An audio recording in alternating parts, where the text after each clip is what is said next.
আজ করব একদম অন্য ধরনের চিকেন। রোজ একঘেয়ে চিকেনের ঝোল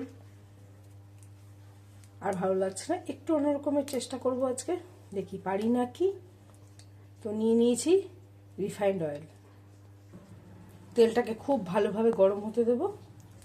তারপর চিকেনের পিসগুলো, হাড় সহ চিকেনের পিস, এগুলোকে ওখানে ফ্রাই করব। তেল গরম হয়ে গেছে, চিকেনগুলো ছেড়ে দিচ্ছি। চিকেনটাকে কিন্তু শুধু ভাজবো না, এখন একটু তেলে নাড়াচাড়া করে নিই।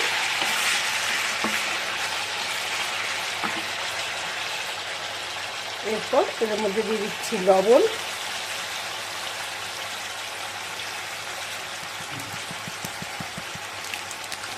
লঙ্কার গুঁড়ো,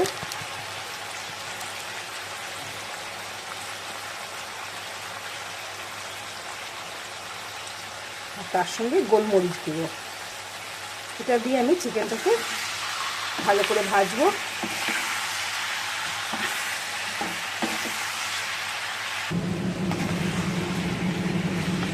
চিকেনটা ভাজা হতে হতে যাতে সেদ্ধও হয়ে যায়, তার জন্য আমি ঢেকে দেবো। 10 মিনিটের মতো ঢেকে রাখি, এখানে ভাজাও হবে সেদ্ধও হবে। চিকেনটা খুব সহজে রান্না করা যায়, খুব তাড়াহুড়োর সময় সেই মশলা কষানো এই ব্যাপারটা থাকবে না, ঝটপট ঝটপট রান্নাটা হয়ে যাবে। তো আমি ঝটপট ঝটপট রান্না করাটাই পছন্দ করি, কারণ খুব তাড়ার মধ্যে থাকি সব সময়।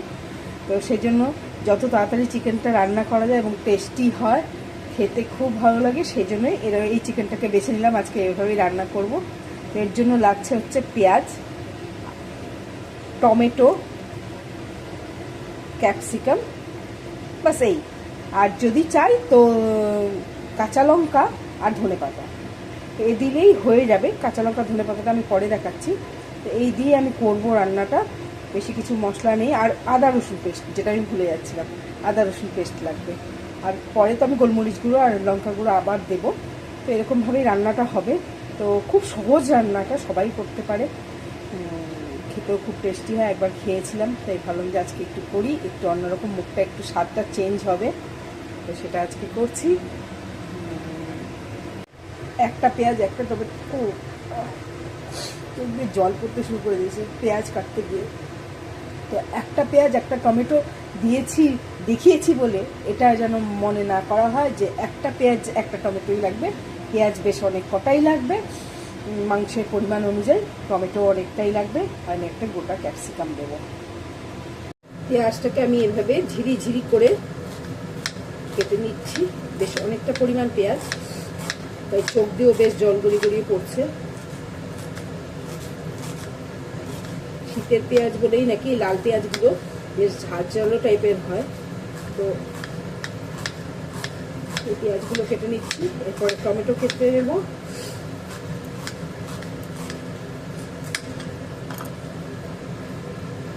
তো এদিকে আমার মাংস ভাজা ভাজা প্রায় সেদ্ধ টাইপ হয়ে গেছে। ফুটেও করতে আবার তো হয়ে গেছে। এগুলোকে আমি এবার তুলে নেব। তো মাংস ভেজেছিলাম ওই তেলেই, আর কিন্তু তেল মেশাবো না, বেশ যথেষ্ট পরিমাণ তেল রয়েছে, তেল গরম রয়েছে। মাংসটা তুলে নিয়েছি, এই তেলের মধ্যেই আমি এবার পেঁয়াজ ছেড়ে দেব।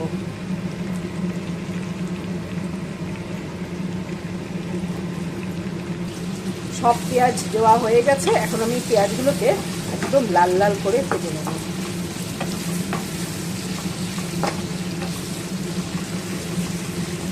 এবার টমেটো কাটার পালা।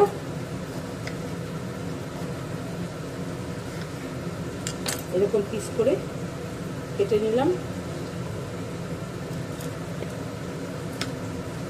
লম্বা লম্বা করে কেটে নিলাম।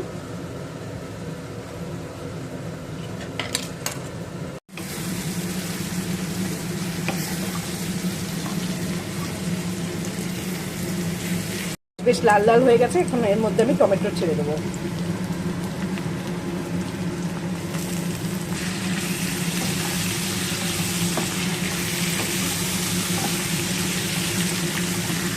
দিয়ে দিচ্ছি লবণ, গোলমরিচ গুঁড়ো, লাল লঙ্কার গুঁড়ো। রসুন বাটা, আদা বাটা। এবার ভালো করে এটাকে কষাবো।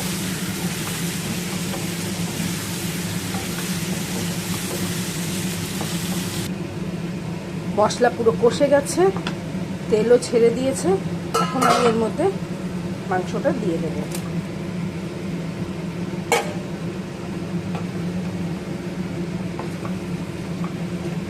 ভালো করে মিশিয়ে নিই। এরকম রিং রিং ভাবে ক্যাপসিকাম কেটেছি, এই ক্যাপসিকামগুলোকে আমি এখন দিয়ে দেবো। ক্যাপসিকামগুলো দিয়ে ভালো করে মিশিয়ে নেব। আবার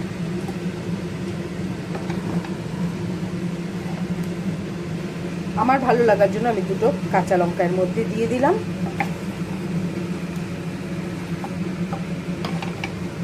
সবকিছু ভালো করে মেশানো হয়ে গেছে। এখন আমি কিছুক্ষণের জন্য এটাকে ঢেকে দেবো, যাতে একদম ভালোভাবে সেদ্ধ হয়ে যায় মাংসটা। 10 মিনিটের জন্য ঢেকে রাখি। তো 10 মিনিট হয়ে গেছে, আমি এবার এটাকে ঢাকনাটা খুলে দিলাম। দেখতে কিন্তু দারুণ লাগছে। আমার চিকেনও একদম সেদ্ধ হয়ে গেছে। আমি বোঝাতে পারলাম কিনা জানি না, তবে চিকেন একদম সেদ্ধ হয়ে গেছে।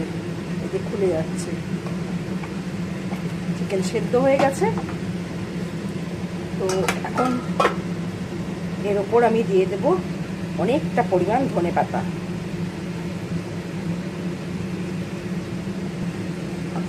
ধনেপাতা দিয়ে এটাকেও ভালো করে মিশিয়ে দিই।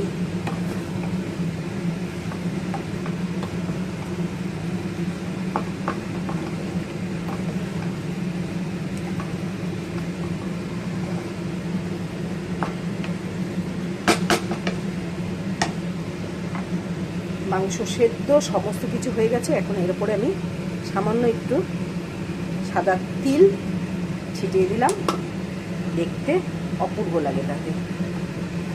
আমার রান্না তো শেষ, এখন শুধু পরিবেশনের পালা। হয়ে গেছে, তো একটু টেস্ট করে দেখি কীরকম হয়েছে।